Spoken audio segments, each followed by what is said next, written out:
All right, massive dub for Greg Gard and the Wisconsin Badgers, and I've levied some criticism toward Greg Gard lately, but there's no denying this is massive for the Badgers. I think these are great pieces that fill the voids left from last season's roster. And I think a reason why it's taken Wisconsin so long to sign anybody out of the portal is they're really vetting who they're going to bring into their program. They want to bring the right personalities, the right players, the right mindsets to mesh with the current roster.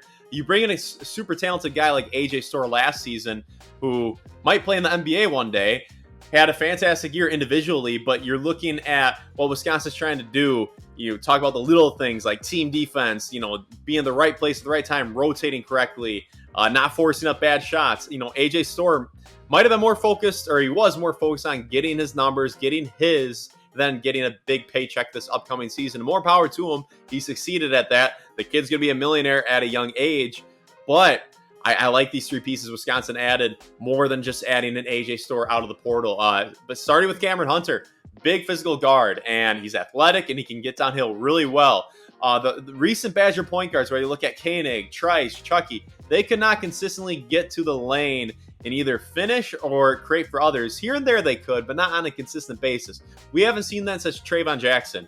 And I see a little Trayvon Jackson in Hunter's game. And I'm a big Trayvon Jackson guy. If you watch this channel, I really thought Trayvon Jackson was highly underrated. But yeah, I like that Hunter brings much more size than Chucky Hepburn. I mean, he's, like I said, Hunter's all of 6'3". I think Chucky Hepburn was listed 6'2", might be including his afro and some high heels. I think he's closer to 5'11", and he got really skinny this last year, losing that weight. I like a big physical guard like Hunter who can get to the hoop and create for himself or for his teammates. But then you go to Xavier Amos.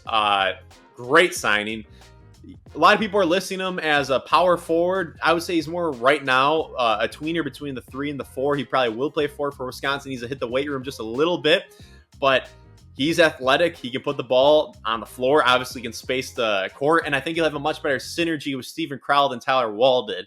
Don't get me wrong. Tyler Wall and Steven Crowell played a lot of minutes together, but when you look at it, obviously Tyler Wall was not a great three-point shooter, and Steven Crowell isn't much of a threat from 3 either because he's a reluctant three-point shooter. His percentage is really good when he does shoot it, but he didn't shoot it most of the time. He didn't look at the hoop most of the time.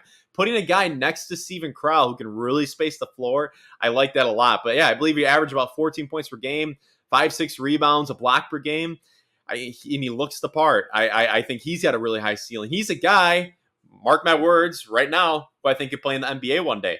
And then looking at John Tonje, he's super exciting. He hasn't signed with the Badgers yet, but I look at his film, and in college basketball in recent years, there's been a lot of guys who've popped off in their 6th year.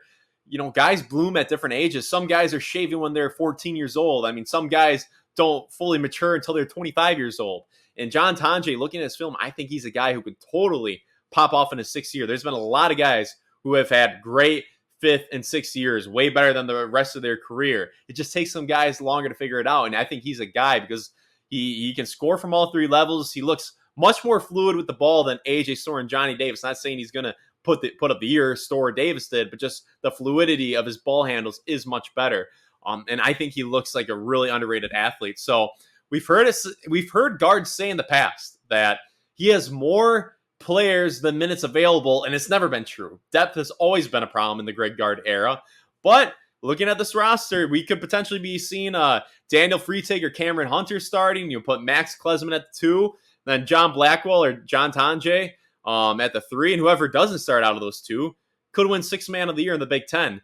Xavier Amos at the 4, Steven Crowell at the 5. Then you can also bring Nolan Winter off the bench, Kamari McGee. I tell you what, this team on paper to me looks better than last year's team. I think you got guys who will mesh. I can't say that I know these guys' personalities super well, but I see guys who have things to prove. Tonje sat out last season. Amos had 2 years at Northern Illinois. He wants to prove that he can play at the high major level. Same with Camren Hunter, and he was out last year. He's got something to prove, that he can play at this level and that he can rise up from where we've seen him last 2 years ago. So, exciting time to be a Badger fan. Props to Greg Gard. I think Wisconsin, and for the people who want Gard to be gone, I've said it before too, something tells me Gard's going to stick around because next year they will be better than they were this last season. And that's all I got for you. Thank you so much for making it to the end of the video. If this is your first video, make sure to like and subscribe for more college basketball content, and I'll see you next time.